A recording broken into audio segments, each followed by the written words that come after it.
মাটি আর পাথর দিয়ে এই দেওয়াল দেয়া, উপরে টালি দেয়ালে এইগুলো হচ্ছে এক পদের আগাছা। এখানে আবার পট্টি লাগায় রাখছে। আর আজকে চলে আসলাম একটা পট্টির ঘর দেখতে। টয়লেট এখানে জানলাটা পিছন থেকে পট্টি মারা। আচ্ছা আচ্ছা ঠিক আছে, কিন্তু তারপরও বড় কথা হচ্ছে আমরা এই যে ঘরটা দেখলাম, এইবারে দেখার পরে লাস্টে ছিল একেবারে আমাদের জন্য বিস্ময়কর একটা বিষয়, যেটা গতকালকে রাত্রে হয়েছে। গ্রামে বহুত ঘর দেখছি, কিন্তু আজকের এই পর্বটা সম্পূর্ণই ভিন্ন। এইটা হচ্ছে একটা চুলা, যে চুলায় আগুন জ্বললে পাশের একটা রুম হিটারের মতো গরম হবে। আর এইখানে অনেকগুলো স্টোর রুম ছিল, কাঠে ভরা একটা রুম ছিল, অনেক অনেক পুরনো ঘর, 1950 সালে তৈরি। পার্সিমান 2টা গাছ আছে। আর এই যে সেই ঘরটা গরম হয়ে যায়, যে ঘরটা নিচে আগুন জ্বালাইলে। হ্যালো হ্যালো, সবাই কেমন আছেন? আমি কলিকল্পনা, সাউথ কোরিয়ার।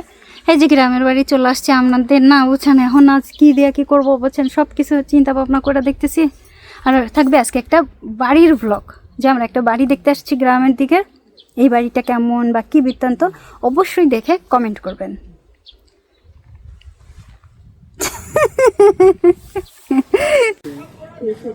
싸우고 있어 누구? 안에서 우리 뒤에서 ভাইয়া কি অবস্থা?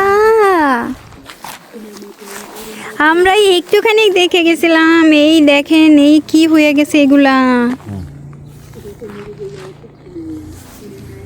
আমরা গত 2 সপ্তাহ আগে যখন দেখছি ছোট ছোট ছিল যে এই গাছগুলো, আজকে দেখেন গাছগুলো কি বড় বড় হয়ে গেছে। আমরা কিভাবে কাটবো?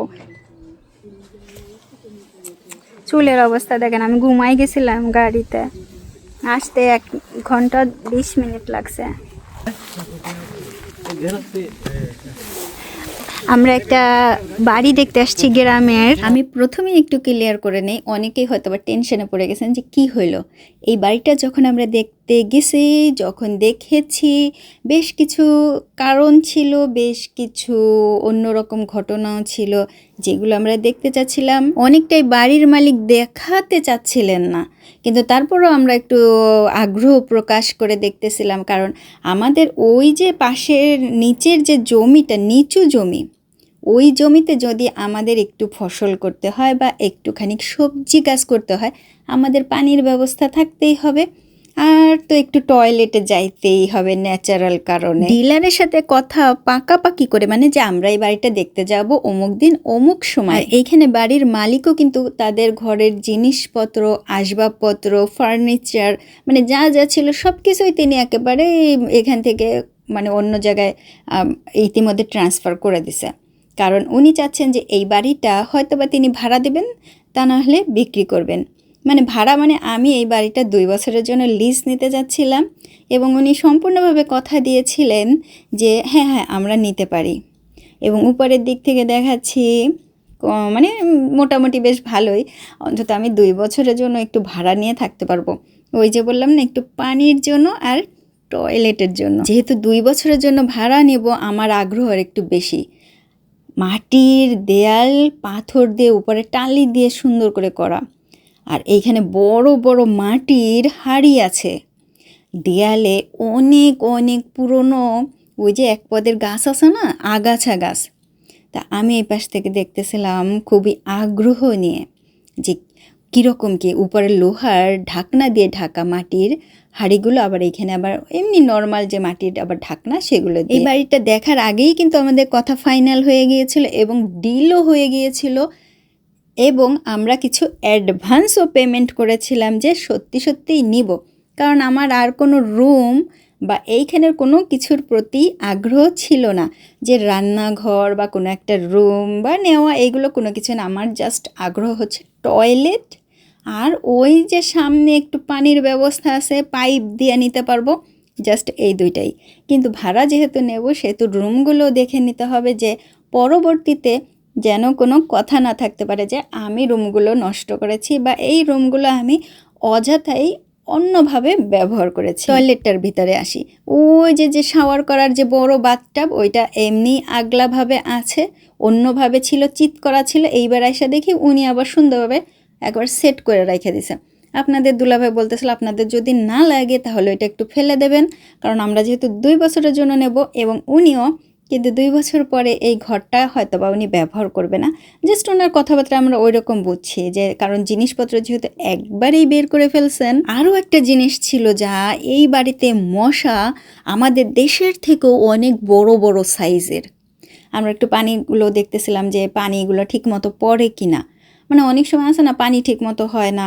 তারপর উনি আরেকটা যে কাজ করছিলেন সেটা হচ্ছে ঘরের ইলেকট্রিক বা বয়লার যেটা বলি আমরা, সেটা উনি অফ করে রাখছেন আমরা যাবার আগের থেকেই। আপনাদের দুলাভাই টয়লেটের মধ্যে চলে গেছে, কারণ আমাদের বিশেষ প্রয়োজন এই টয়লেট। সে ফ্লাশ করে দেখতেছে যে টয়লেটের পানি ঠিক মতো যায় কিনা, মানে এইগুলো। তারপরে এই পাশে যে হাত মুখ ধোয়ার এইখানে তো উপর থেকে কোনো পাইপ, মানে পাইপ না কি যেন বলে না, কলই নাই। আবার এইখানে, হ্যাঁ এইখানে আছে। তা ওই যে শাওয়ারের জন্য যে আমরা এইটা ব্যবহার করি, ঠিক ওই রকম এটা ওই সিঙ্ক ওইটা সেট করা আছে। তা আমি দেখতেছিলাম, আহারে। ও আরেকটু বলে নিই, এই বাড়ির মালিক যিনি বর্তমানে, তার বাবা ছিলেন এইখানে। বয়স্ক একজন ব্যক্তি, তিনি গত বছর মার্চ মাসে মারা গেছেন। সেহেতু ওর পর থেকেই উনি ওনার বাবার জমি একটু একটু করে বিক্রি করা আরম্ভ করছেন। ওই যে আমরা যে নিচু কচু গাছের জমিটা নিছি, এটা ওনাদের জমি, এবং উনি ধীরে ধীরে ওনার বাপের সমস্ত জমি জমা যত যা আছে তাও এরকম লিজ দেওয়া বা ধরেন কাউকে কারো কাছে বিক্রি করা, এই কাজটাই উনি বর্তমানে বেশি ভালো করতে পারতেছেন। মানে আমি যেটুকু শুনলাম গ্রামের ওই যে খালাদের কাছ থেকে, খালারা সমস্ত কিছু আমাকে পয়েন্টে পয়েন্টে জয়েন্টে জয়েন্টে কথা বলে দিছে। এই সেই দরজা বাইরে থেকে যেটাকে আমরা পট্টি লাগানো দেখছিলাম সেইটা। এখন আপনাদের দুলাভাই বারবার করে জিজ্ঞাসা করতেছে এখানে কি ইন্টারনেট আছে কিনা। উনি বলতেছেন এখানে ইন্টারনেটই নেই। তখন আমি আবার বললাম যে পাশের এক বাড়িতে যে সিসিটিভি ক্যামেরা দেখলাম, তাহলে ঘটনা কি? উনি আমার দিকে তাকায় রয়েছে যে আমি কি বলতেছি। তা আমি আর কিছু বললাম না, কারণ অনেক সময় অনেকেই অনেক কথার উত্তর দিতে চায় না। তারপরও কথা হচ্ছে উনি ওনার পছন্দ মতো আগাইতে চায়। যে কথা উনি বলতে চান না সেই কথা উনি বলবেন না। মানে কোনো ঘর যদি উনি দেখাইতে না চান, কোনো রুম, তাহলে উনি দেখানোর জন্য আগ্রহ প্রকাশ করেন না। আপনাদের দুলাভাই এখানে বয়লারের সুইচটা একটু অন করে দেখতেছে যে এটা চলে কিনা। মানে ঘরটা তো গরম হবে, হিটার শীতের দিনে, তো উনি বারবার করে বলতেছে বন্ধ করে রাখছি, বন্ধ করে রাখছি। উনি তো জানতো যে আমরা অমুক সময় আসবো, উনি বন্ধ করে রাখবে কেন? আমরা তো এটা চেক করে নেব যে ঘরটা ঠিকমতো গরম হয় কিনা। উনি যদি পরে এসে বলে যে না ঘর আগে গরম ছিল, সুইচ চলতো, এখন চলে না, আপনারা 2 বছর ব্যবহার করছেন, উনি সুইচটা অন করলোই না। এখানে বিড়ালেরও একটা সিক্রেট কাহিনী আছে। আর এই পাশে হচ্ছে আর একটা রুম।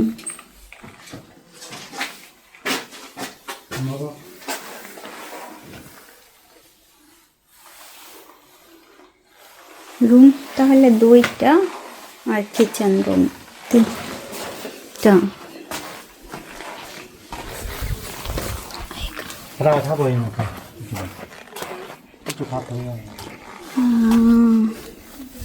এইখান থেকে সমুদ্র দেখা যায়, এই যে সমুদ্র। এই সেই পানি, যে পানির জন্যই আমি এইখানে ঘর ভাড়া নিতে আসছি। আপনাদের দুলাভাই শুধু এইটা ওইটা দেখতে চাই। আমি বলতেছি এই ঘরটা একটু দেখান, এই ঘরটা একটু দেখান। তা উনি আর কোনো আগ্রহ প্রকাশ করলো না, আমার দিকে তাকাইলই না। আপনাদের দুলাভাই ওই পাশ থেকে বললো যে বয়লারের যে রুমটা সেইটা কোথায়? তাহলে হ্যাঁ ওইখানে আছে আটকানো। তা আপনাদের দুলাভাই খুলে আগ্রহ প্রকাশ করে এইখানে ঢুকলো। উপরে একটা পুরো ভল্লা কি বলে এটা, একটা বড় পোকার, একটা মাটির চাক বা ওই যে আছে না আমাদের দেশের কি যেন একটা পোকা বলে, সেই পোকার একটা ঘর আছে, সেইটা ওইখানে রয়েছে। তা আপনাদের দুলাভাই বারবার জিজ্ঞেস করলো যে বয়লার কি ঠিক মতো চলে, কোনো সমস্যা আছে কি না। ওই দেখেন সেই পোকার ইটা। তা উনি বলতেছে না না ঠিক আছে, সব কিছু ঠিক আছে, কোনো নাই, হ্যান নাই, তাই না, এরকম। তারপরেও আমরা মাইনা নিছি, ঠিক আছে সমস্যা নাই, যেহেতু উনি বন্ধ করে রাখছে আমরা পরে না খুললেও হবে। মাত্র 2 দিনের জন্য যাবো গ্রামে, 2 বছরের জন্য ভাড়া নেব, তাতে আর সমস্যা কি? বয়লারগুলো আমি একটুখানি এই পাশ থেকে একটু ভিডিও করলাম, উপরে লাইট দেখলাম, নিচে কত জিনিসপত্র রয়েছে। আজকের এই ভিডিও বা এই ঘরটা আমাদের জন্য খুবই স্পেশাল, কারণ আমরা কিন্তু ইতিমধ্যে পেমেন্ট করে ফেলছি অ্যাডভান্স, এবং অ্যাডভান্স পেমেন্ট করার পরে আমরা ঘর দেখতে গেছি। এই ঘর আগে কখনো দেখি নাই। আমি একবার দুইবার একটু উকি দিয়ে দেখছি, কিন্তু ভিডিও করার সাহস আমার হয় নাই, কারণ পরের বাড়ি ভিডিও করার কোনো নাই। যদি না আমি সেই বাড়ি দেখতে যাই বা তাদের সঙ্গে যোগাযোগ থাকে বা তাদের পারমিশন থাকে, এই জায়গাটার প্রতি আমার সবচাইতে বিশেষ আকর্ষণ তা হচ্ছে এই মাটির চুলাটা। এইখানে যদি আপনি আগুন জ্বালান কাঠ দিয়ে, পাশে যে রুমটা আছে সেই রুমটা সম্পূর্ণভাবে গরম হবে, স্টিম হবে, যা শীতের সময়ে আপনি খুবই আরাম পাবেন। সারাটা শীত আপনি ওই ঘরেই কাটাতে পারবেন, মানে রুম গরম করে। কোরিয়ানরা সাধারণত গ্রামের দিকে এই কাজটাই সবচেয়ে বেশি করেন। আর ওই কাঠগুলো এই রুমেই বেশিরভাগ সময়, তাও দেখেন এই দরজাটা উনি এক পাট খুলে রাখছে, ভিতরেই ঢুকতে পারতেছি না। মানে আমরা তো দেখতে আসছি, আমাদেরকে একটু দেখতে দেন। এই কাঠগুলো ওনার বাবা এইভাবে কোথা থেকে নিয়ে এসে পাহাড় থেকে জমা করে রাখছেন, যেন উনি শীতকালে ফুললি ওইভাবে থাকতে পারেন। উনি সাধারণত শীতকালে ওই রুমেই সারাদিন কাটাইতেন, উনি বাইরে বের হইতেন না, ঘরের ভেতরেও যাইতেন না, জাস্ট ওই গরমের স্টিম ঘরটাতেই থাকতেন। এখানে আবার একটা বালতি ঝুলানো। আমি জিজ্ঞাসা করেছিলাম যে বালতিটা কিসের, তা উনি আমাকে অ্যান্সার করতে করেন নাই। উনি খুব বেশি একটা অ্যান্সার করার জন্য আমাকে করেন না। আমি যত কিছুই জিজ্ঞাসা করছি উনি প্রত্যেকটা কথা এড়াই গেছে, এবং আমাকে দেখে উনি একটা কথাই বলতেছিলেন যে উনি আমার কণ্ঠস্বর শুনে যখন আমি ফোনে কথা বলতেছিলাম উনি ভাবছেন আমি ভিয়েতনামের। তো ওনার ছিল যে আমি হয়তো ওনাকে মিথ্যা বলছি যে আমি বাংলাদেশের। উনি একেবারেই পুরো নিশ্চিত ছিলেন যে আমি ভিয়েতনামের। যদি আমার চেহারাটা না দেখতেন উনি ওইভাবেই জানতেন যে আমি ভিয়েতনামের বাংলাদেশের বলছি। তাই আমি বলছি না, আমি কেন ওইভাবে বলবো, আমি বাংলাদেশি।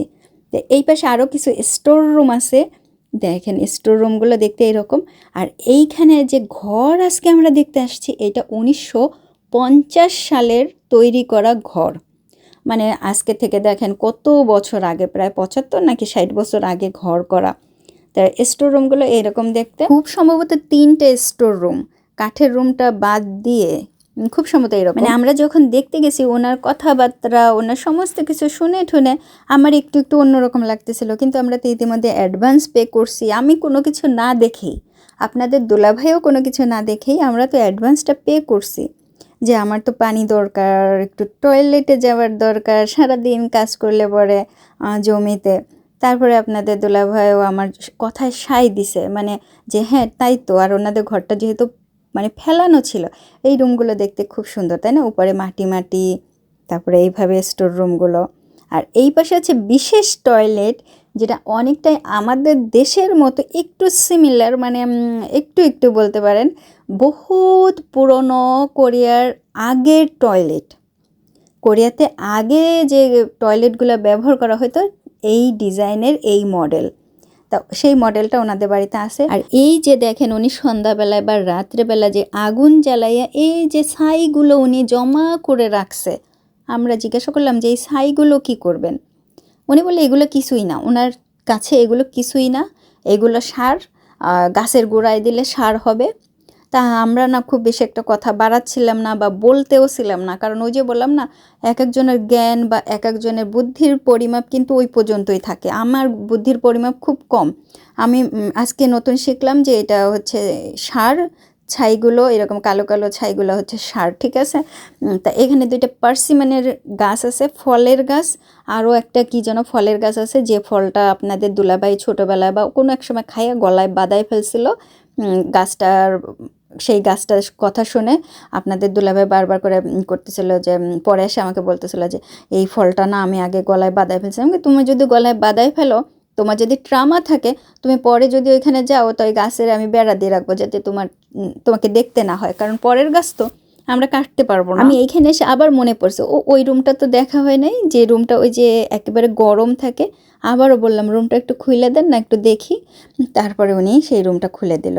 মানে আগে কয়েকবার বলছি। তারপর এই সেই রুম, যে রুমটা নিচের থেকে মাটিতে আগুন জ্বালাইলে পরে, মানে চুলাতে আগুন জ্বালাইলে পরে এই রুমটা একেবারে গরম হয়ে যায়, আর আপনি এই রুমে থাকতে পারবেন, মানে বসবাসই করতে পারবেন।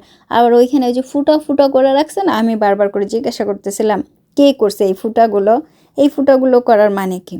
ওনাকে বেশ কয়েকবার জিজ্ঞাসা করার পরে উনি বললেন যে উনি নিজে করছে।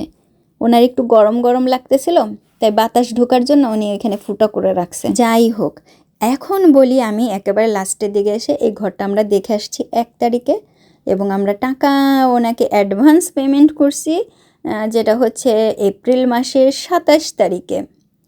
এখন গতকালকে রাত্রে গেছে 3 তারিখ, আজকে 4 তারিখ। উনি 3 তারিখ ডিলারকে ফোন করে বলতেছেন যে এই ঘরটা উনি দিবেন না, ওনার ফ্যামিলি থেকে দিতে নিষেধ করতেছেন সবাই। তা আমি কিন্তু অতটাই করে নাই যে দিতে নিষেধ করতেছে, কারণ ওনার ঘর উনি নাও দিতে পারে। কিন্তু আমি যে অ্যাডভান্স পেমেন্ট করছি, উনি বলছে হ্যাঁ অ্যাডভান্স পেমেন্ট ফেরত দেবো। তা আমি বলছি না, আমাকে শুধু অ্যাডভান্স পেমেন্ট ফেরত দিলে হবে না, কারণ আমি যার কাছ থেকে ওই টাকাটা ধার নিছি আমি তো সুদে আনছি, এখন আমাকে সুদসহ ফেরত দিতে হবে। এবং কোরিয়াতে একটা আছে যে আপনি যদি টাকা ধারও নেন আপনাকে কিছুটা ট্যাক্স দিতে হয় সরকারকে। তা আমি বলছি আমি তো ট্যাক্সও দিছি, সুতরাং ট্যাক্সের টাকা, ধার নিছি সেই সুদের টাকা এবং প্লাস অ্যাডভান্সের টাকা এইভাবে আমাকে ফেরত দিতে হবে। উনি তো আমার কথা শুনে একেবারে অন্যরকম হয়ে গেছে। আমি ডিলারকে বলছি, ডিলার মাঝখান থেকে আদান প্রদান করতেছেন কথাগুলো। ডিলার তো শুনে বলতেছে হ্যাঁ হ্যাঁ ঠিক আছে, আমি এভাবে বলে দেবো। উনি যখন ওনাকে কথাগুলো বললো, উনি আবার অন্যভাবে রিপিট করলো, রিয়াকশান করলো। এখন আমার কথা হচ্ছে যদি আমাকে দিতে হয়, এই বাড়িটা আমাকে 2 বছরের জন্য দিতে হবে। 2 বছর পরে আমরা চিন্তা ভাবনা করব যে কী দিয়ে কী করব, না আবার নেব কিনা, বা উনি আমাদেরকে আবার দিবেন কিনা এই বাড়ি, ঠিক আছে। কিন্তু এর ভেতরে আবার ওই যে বললাম না যে গতকালকে রাত্রে ওই পর্যন্তই কথা হয়েছে, এখন পর্যন্ত কোনো সিদ্ধান্তই নেওয়া হয় নাই। আর উনি কারণ গতকালকে অনেক রাত্রে ফোন করছিল, যেটা সাধারণত ডিলাররা বা কেউ করে না, যে যত কিছুই হোক না কেন হয়তো বা দিনের বেলা ফোন করেন, যেহেতু উনি দিতে চান না বা হয়তো বা কোনো একটা সমস্যা হয়েছে, যেহেতু রাত্রেবেলা একেবারে ফোন করছেন প্রায় 10টার পরে। তো আজকের এই ঘর দেখে অনেকেই মনে করবেন যে কেমন কি দেখলাম বা কি হলো, এখানে পানির ব্যবস্থা আছে, আর যেটা আমার সবচাইতে বেশি প্রয়োজন পানির। আর দেখছেন তো আমাদের এখন পাশের জমিতে প্রচুর পরিমাণে আগাছা হয়ে গেছে। কোরিয়ানরা সাধারণত মানে গ্রামের দিকে যারা থাকেন এইরকমভাবে জমি ফেলে রাখা খুব বেশি পছন্দ করেন না। তারা চান যে হয় জমিতে আপনি ঘর করেন, এসে থাকেন, আর তা না হলে এই জমিতে অবশ্যই আপনি সবজি উৎপাদন করবেন। যেহেতু আমাদের ওই যে পাশের নিচের ওই যে কচুর গাছের ওই জমিতে প্রচুর পরিমাণে আগাছা হয়ে গেছে, একটা আগাছাও মানে ভেতরেও আপনি কোনো শাক বা একটা ভালো গাছ খুঁজে পাবেন না। মানে আগাছাগুলো এমন আগাছা, মানে আমি অবাক হয়ে যাচ্ছিলাম যে এত পরিমাণে নানান ধরনের আগাছা, কিন্তু খাওয়ার মতো কোনো একেবারে একটা সবজি নাই। মানে ওই রকমভাবে আমি একেবারে অবাক হওয়ার মতো একটা বিষয়। এখন আমরা সত্যি জানি না যে উনি কি করবেন। উনি মানে বুধবার দিন পর্যন্ত চিন্তা ভাবনা করবেন বলছেন, তারপরে জানাবেন। তো আমরা বলছি ঠিক আছে ওইভাবে জানাইতে বলেন, কারণ এটা তো একেবারে ওই রকম না যে আপনি হ্যাঁ আরেকটু সময় নেন, চিন্তা করেন। আমরাও চিন্তা করি যে কারণ এটা তো আমাকে ওইটা তো টাকা রিটার্ন দিতে হবে। এখন ওইটা আমি যখন রিটার্ন টাকা দেব, আমি শুধু এত আমার নিজের গাইডের টাকা খরচ করে আমি এত টাকা ফেরত দিব কেন? আপনার জন্য যেহেতু আমি এটা অ্যাডভান্স কোনো জায়গা থেকে সুদে নিছি টাকা, ঠিক আছে। এখন উনি সেজন্যই চিন্তা ভাবনা করতেছেন। পানির ব্যবস্থা বেশ ভালোই আছে। আবার এইখানে 2টা বিড়াল আসছে, প্রতিবেশীর বিড়াল, মাঝে মধ্যে এসে একটু ঘোরা ঠোরা যায়, এই অবস্থা। আপনারা সবাই করবেন যে ওই যে বিড়ালে কিন্তু আবার আমাদের দেশের মাছের কাঁটা বা ভাত খায় না, ওদের খাবার সবসময় আলাদা থাকে। কোরিয়ান বিড়ালকে যদি আপনি মাছের কাঁটা বা এরকম ভাত দেন তাহলে এদের আবার অন্যরকম অবস্থা হয়। শেষে দেখা যাবে যে পাশের প্রতিবেশী যাদের বিড়াল তারা যদি কমপ্লেন করে তখন আপনার অবস্থা অন্যরকম হয়ে যাবে। যাই হোক, এখন আজকের ব্লগটা দেখে হয়তো বা আপনাদের অনেকেরই অনেক রকম চিন্তা ভাবনা হবে যে কী দিয়ে কী করব, বা আপনাদের দুলাভাই তো দেখে দেখে চিন্তা করতেছিল। আবার এই পাশে দেখেন রাবিশগুলো এমনভাবে ফেলছে, মানে এইখানের উঠানে আপনি যদি কোনো কিছু সবজি গাছ করতেও চান আপনাকে অনেক কিছু দেখতে হবে, চিন্তা ভাবনা করতে হবে, অনেক মানে কষ্ট করতে হবে। যদিও আমি 2 বছরের জন্য ভাড়ার জন্য ওনার সাথে কন্ট্যাক্ট করেছিলাম গতকালকে রাত পর্যন্ত, এখন পর্যন্ত কোনো কিছুই জানি না।